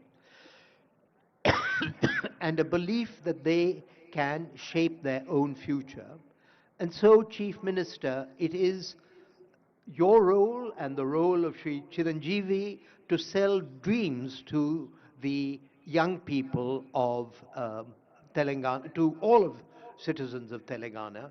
So Niti has helped you articulate a vision, but for this vision to become a part of the software of the minds of citizens of Telangana, that's a job for you and the Deputy Chief Minister, and I wish you luck, and Niti is there to work with you as you wish. Thank you. Thank you sir. ఇప్పుడు అందరూ వేచి చూస్తున్నటువంటి సమయం ఆసన్నమైంది. గౌరవనీయులు రాష్ట్ర ముఖ్యమంత్రి వర్యులు శ్రీ రేవంత్ రెడ్డి గారిని సభను ఉద్దేశించి ప్రసంగించవలసిందిగా కోరుతున్నాను.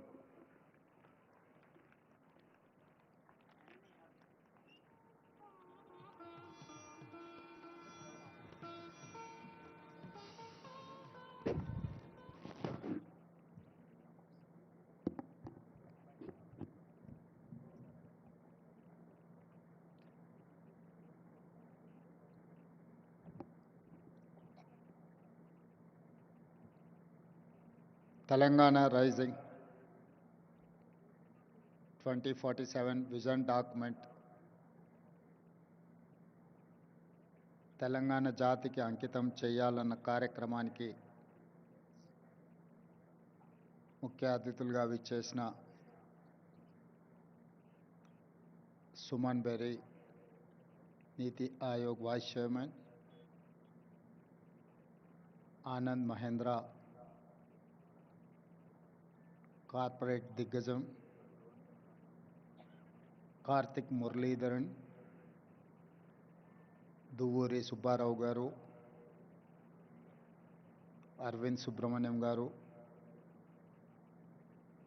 మిత్రులు పద్మభూషణ్ చిరంజీవి గారు, ఉప ముఖ్యమంత్రి వర్యులు మిత్రులు బట్టి విక్రమార్క గారు, సహచార మంత్రివర్గ సభ్యులు టోనీ బ్లేయర్, శంతను నారాయణ్, ప్రేమ్ శ్రీవాత్సవ్, ఇతర పెద్దలందరూ తెలంగాణ రాష్ట్ర ప్రభుత్వం సంకల్పించిన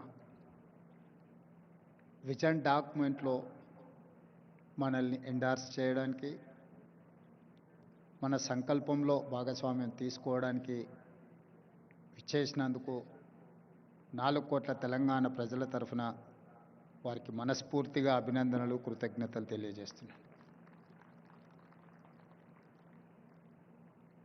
ఇందులో భాగంగానే ISB, NITI Aayog, government of India officials, state government officials,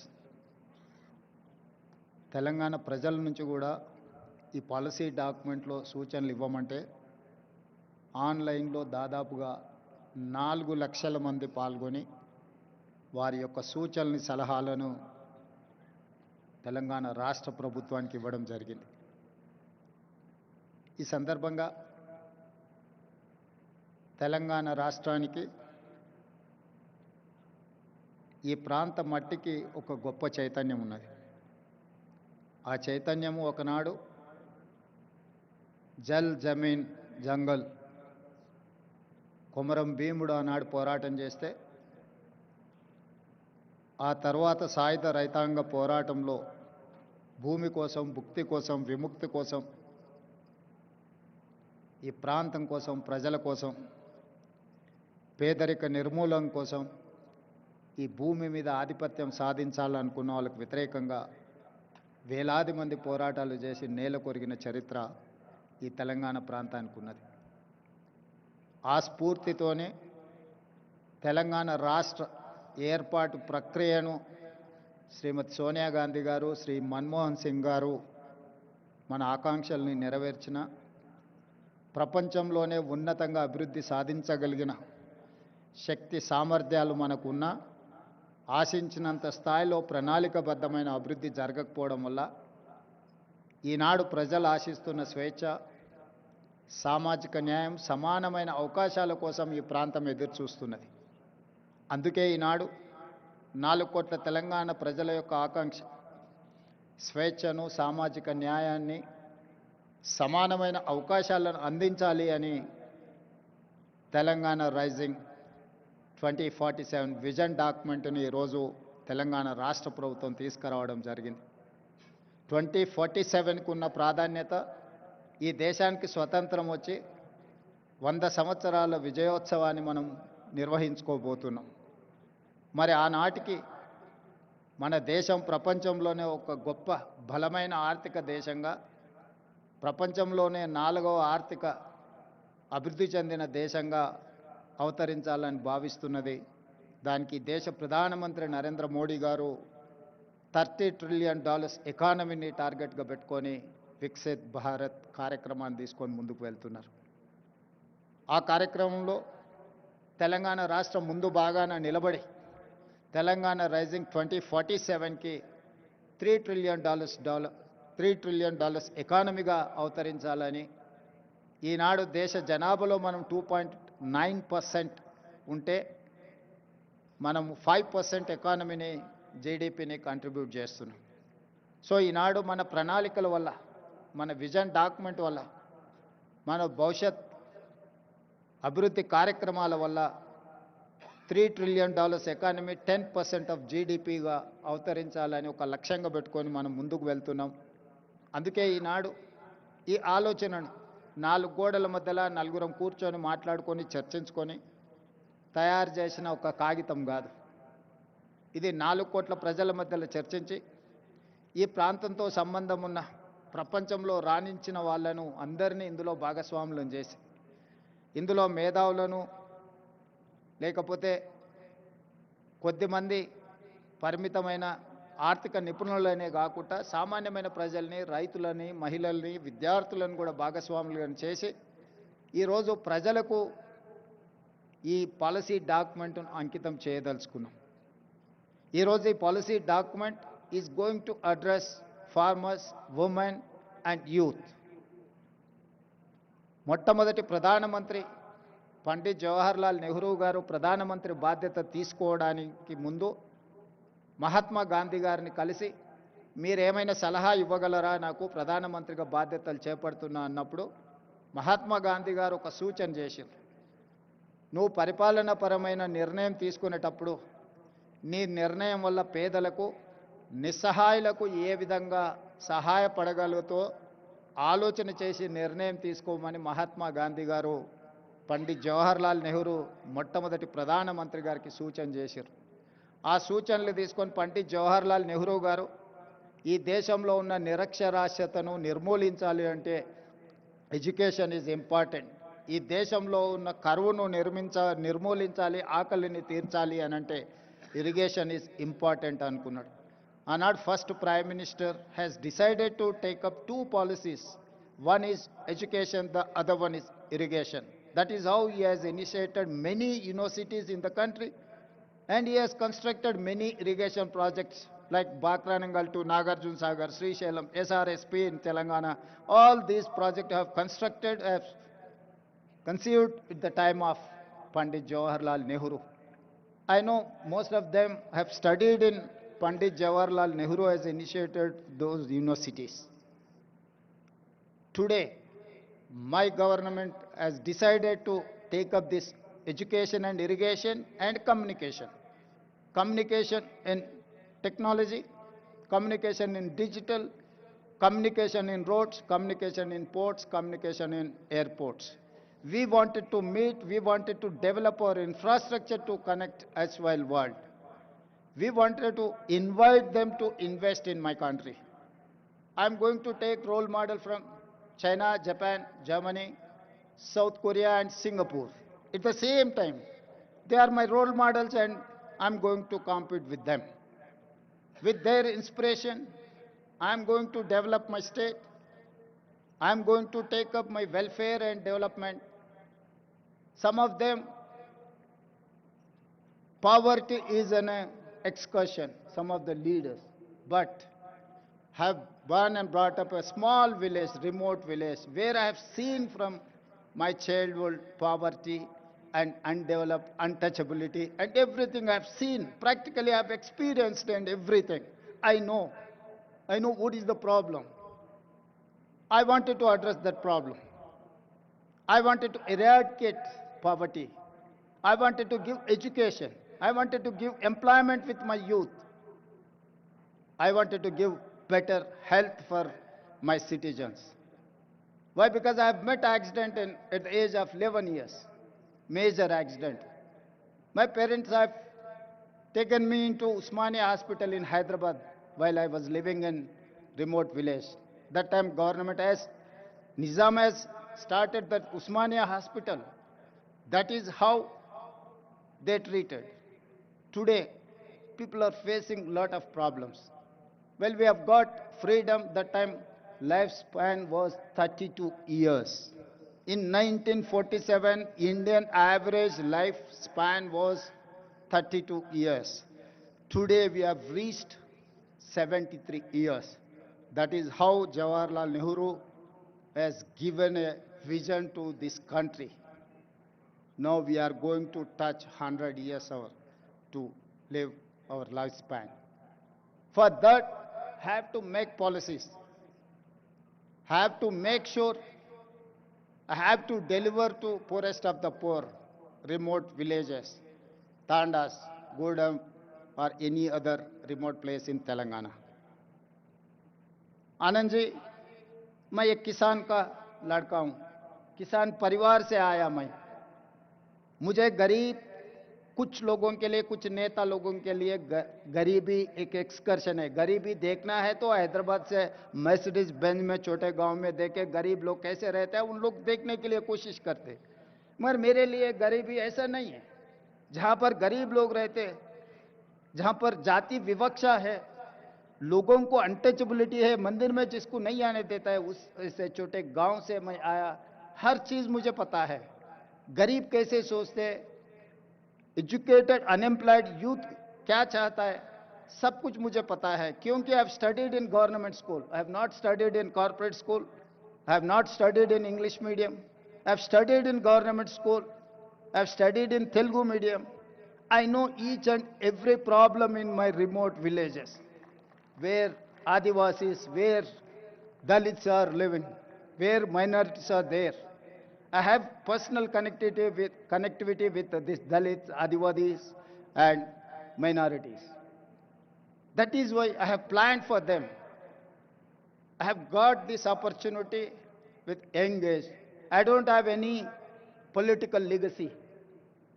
एक छोटा किसान परिवार से, एक छोटे गांव से मैं इतना दूर आ गया। 2006 में मैं एक जिला परिषद मेंबर बना as a independent. Politically, it's the smallest of the small post. After that, I've become an MLC. After that, I've become an MLA. After that, I've become an MP. After that, I've become a party president. After 17 years, I have become a chief minister of Telangana. I have responsibility. I have accountability. I have my commitment. I have to do justice for poorest of the poor. This is what my commitment, this is what my document, my policy document, this is what my agreement with my people. So that is why I have asked everyone to support, to give their inputs in my policy document. Lots of people who are experts, they have contributed like anything. I wanted to thank everyone. Why? Because this is going to create a path for my state, my youth. I have seen caste differences, जाति विवक्षा। सरकार इतने साल से कोई भी सरकार आप देखो, SC हॉस्टल अलग है, ST हॉस्टल अलग है, OBC हॉस्टल अलग है, माइनॉरिटी हॉस्टल अलग है। जहां पर आप जाति विवक्षा छोड़ना चाहते हैं, मगर वहीं पर सरकार पैसे से आप अलग अलग वर्टिकल्स बना रहे। इसीलिए मैं मुख्यमंत्री बनते ये कह दिया कि हमारा डिप्टी चीफ मिनिस्टर से, भाई ये ये हमारे समस्या को हल्का नहीं करने वाला है, इसीलिए वो पूरा छोड़ दो. We have to create a place where SC, ST, BC, minority, all other upper caste people can study in one place. That is how we have conceived Young India integrated residential schools. I have given 100 schools.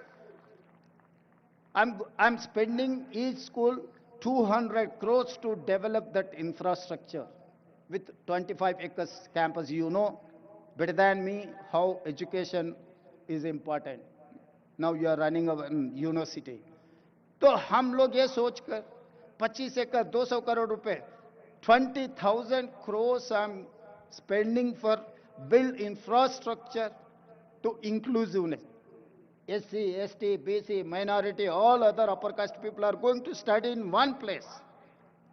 कि ये जाति विवक्षा हम दूर करना है तो सब लोग मिलजुल के एक जगह में पढ़े तो ये समस्या हल्का हो जाएंगे.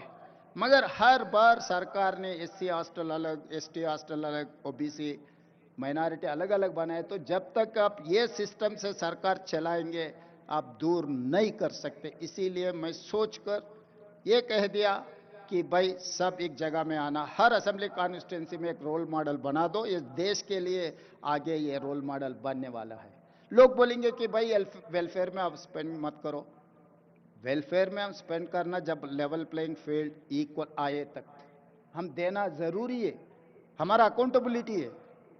तो इसीलिए I am spending lots of money in education. This is not welfare, this is not expenditure for me. This is investment my future. I'm going to invest on my future. They are going to build like anything. They are going to make my Telangana #1 in India. My people are going to compete with South Korea, Japan or Germany. And second thing, after education he has initiated Jawaharlal Nehru ji, Sonia Gandhi ji, she has given Right to Education Act. Today education is there, but I can say authentically from this dais, there is no quality in our education. There is no skill in our education system. That is why I have initiated Young India Integrated School. That is why I have initiated Young India Skills University headed by Anand Mahendra. Anand Mahendra is my Skills University chairperson. Proudly I can say Anand Mahendra is heading Telangana Young India Integrated, Young India Skills University. And also I have initiated Young India Sports University. We have 140 crore population. Unfortunately, or I'm sorry to say, we have not getting single gold medal in Olympics. So that is why I've initiated Young India Sports University to get gold medals in Olympics. So all these plans for my poorest of the poor who are, they have confidence, they have given opportunity to work as a Chief Minister of Telangana at the young age. So that is why my plans for my poorest of the poor people. जिसने नेहरू जी को, जो महात्मा गांधी जी ने ये कहा, जब आप कुछ policy बनाने वाले गरीब और जो जिनको समाज में कुछ नहीं मिल रहा है उन लोगों के भला के लिए जो पॉलिसी बनाना है, आप याद करो, डिसीजन लो. आज मैं वही हमारा पॉलिसी डॉक्यूमेंट में मैं इतना ही सोचा, अगर ये पॉलिसी डॉक्यूमेंट आगे ये जाति विवक्षा दूर करने के लिए, गरीबी हटाने के लिए, इन लोगों को एजुकेशन, हेल्थ एंड एम्प्लॉयमेंट देने के लिए ये पॉलिसी आगे काम पे आ जाएंगे. आप लोग इतना दूर से आकर हमें मदद दिए, आगे हमारा तेलंगाना राइजिंग में आप लोग साथ देना है. साथ देने के लिए इतने दूर से आए, मैं धन्यवाद कहना चाहता हूँ सही दिल से. धन्यवाद.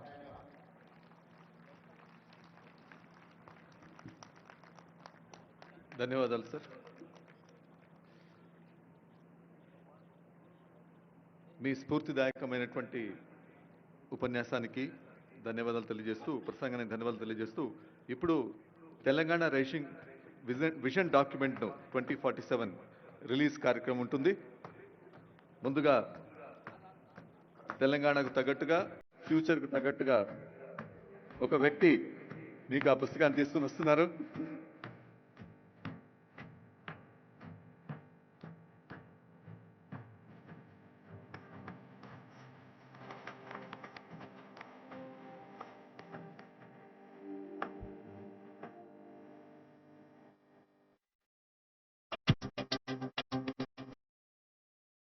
ఆ నడకలో ఒక లెక్క ఉంది, ఆ నడకలో ఒక లెక్క ఉంది. అదిగో ఇందాకే ఆనరబుల్ సీఎం గారు చెప్పినట్టు మన సాంకేతిక ప్రతిభకు నైపుణ్యాన్ని మెరుగుపెట్టే తెలంగాణ యువతకు ఆనందాన్ని ఇచ్చే దృశ్యం. మీ అందరికీ తెలుసు, కళాకారులు రసజ్ఞులు పెద్దలే కాదు, రోబోలు కూడా చప్పట్లు కొడితే మళ్ళీ మీకు వచ్చి థ్యాంక్స్ చెప్తాయి, షేక్ హ్యాండ్ కూడా ఇస్తాయి. బహుశా 2 రోజులుగా మీరు చూస్తున్నారు, రోబో కూడా మిమ్మల్ని ఆహ్వానిస్తోంది, అభినందిస్తోంది ఈ ప్రాంగణంలో. So thanks to the kudos to the technology.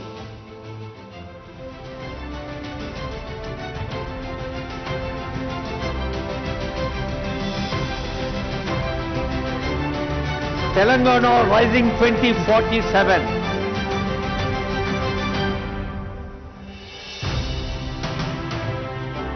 ఇది ఉత్తేజంతో, సమాజం పట్ల ప్రేమతో, భవిష్యత్తు పట్ల విశ్వాసంతో చేస్తున్న ప్రకటన మాత్రమే కాదు, నా తెలంగాణను నాటి కవి చెప్పిన కోటి రతనాల వీణగా ప్రపంచంలోనే ముందుంచేందుకు చేస్తున్న ప్రతిజ్ఞ అన్నారు ఆనరబుల్ సీఎం గారు, ఆనరబుల్ డిప్యూటీ సీఎం గారు అనేక వేదికలపై. మరి మీ అందరి ఆశీస్సులు కరతాళ రూపంలో తెలంగాణకు అందించాలని కోరుతుంది వేదిక సవినయంగా, సప్రేమగా.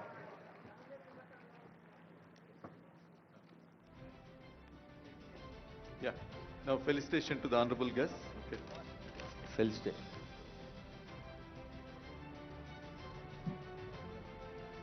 ఆత్మీయంగా గౌరవంగా వేంచేసిన అతిథులకు మనందరి పక్షాన ప్రభుత్వం అందజేస్తున్న సన్మానం. ముందుగా గౌరవనీయ ముఖ్యమంత్రి గారిని శ్రీ ఆనంద్ మహేంద్ర గారికి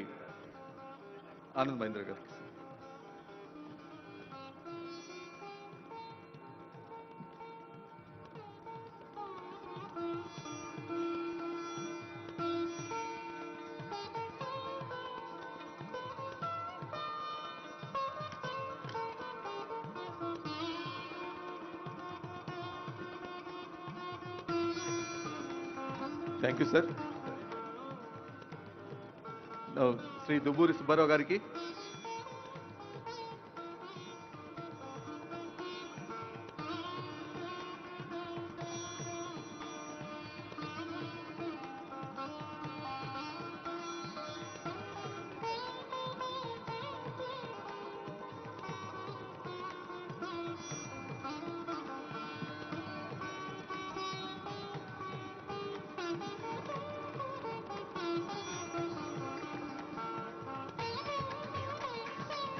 ప్రొఫెసర్ కార్తీక్ మురళీధరన్ గారికి,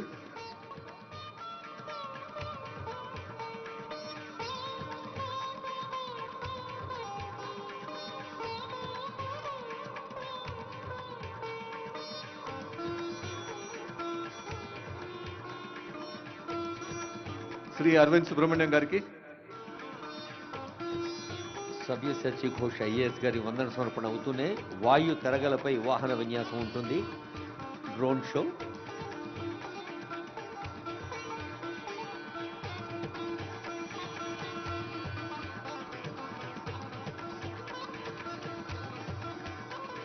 శ్రీ సుమన్ బెర్రీ గారికి,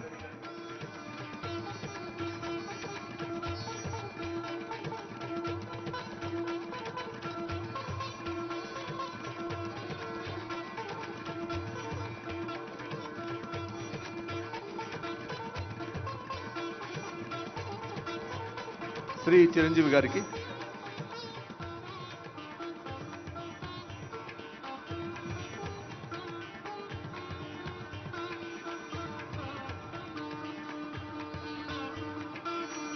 టాలీవుడ్ మనదే, కోలీవుడ్ మనదే, బాలీవుడ్ మనదే, హాలీవుడ్ మనది కావాలన్న పిలిపించిన చిరంజీవి గారికి ప్రత్యేక ధన్యవాదాలు. ఇప్పుడు వందన సమర్పణ శ్రీ సవ్యసాచి ఘోష్ గారు. Shri Savyasachi Ghosh IAS vote of thanks చెప్తారు.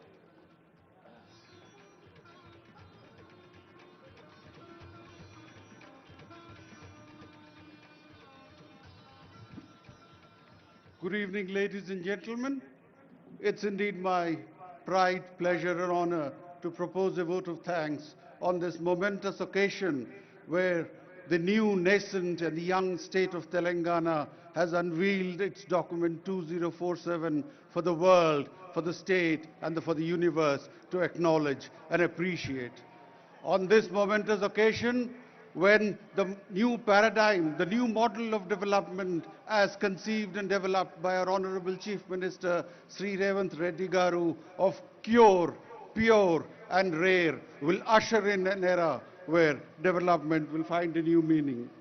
I take this occasion to thank Sri Anand Mahindra, Sri Nagaram Rajan Garu, Sri Suman Berry, Sri Duvuri Subbarao, Sri Bhatti Vikramarkalu Garu, Sri Shantanu Narayan, Sri Prem Vatsa, Professor Karthik Muralidharan, Professor Arvind Subramaniam, Mr. Tony Blair, and our Honorable Chief Minister. I take this occasion to thank the Honorable Ministers, the Honorable Advisors, the Honorable MLAs, the Honorable MNCs, and the chairpersons of corporations, the members of media, the delegates, the participants, and the government officials, and colleagues of mine, and the event organizers who have made this event a grand success. I wish you a very good evening and a very sumptuous dinner for the evening. Thank you so much. Shri Savyasachi Ghosh IAS గారికి హృదయపూర్వక ధన్యవాదాలతో ఇప్పుడు ఆసక్తిగా ఎదురుచూస్తున్న drone show. Pilot లేకుండానే బుల్లి విమానాలు ఎగురుతాయి. వాయు తరంగాలపై వాహనాలు వివిధ దృశ్యాల్ని చిత్రీకరిస్తాయి. Remote in hand, promote in air, drone show. మీరంతా తింటూ మాటలు వింటూ ఆ డ్రోన్ షో దృశ్యాలు కంటూ ఎంజాయ్ చేయండి. Thank you. Good evening, esteemed guests, world leaders, innovators, and friends of Telangana. You stand at the confluence of global aspiration and technological mastery. Tonight, the sky above Hyderabad transforms into a canvas, brought to life by a fleet of 3,000 drones. This is the Telangana Rising Global Summit 2025, and this display is a dynamic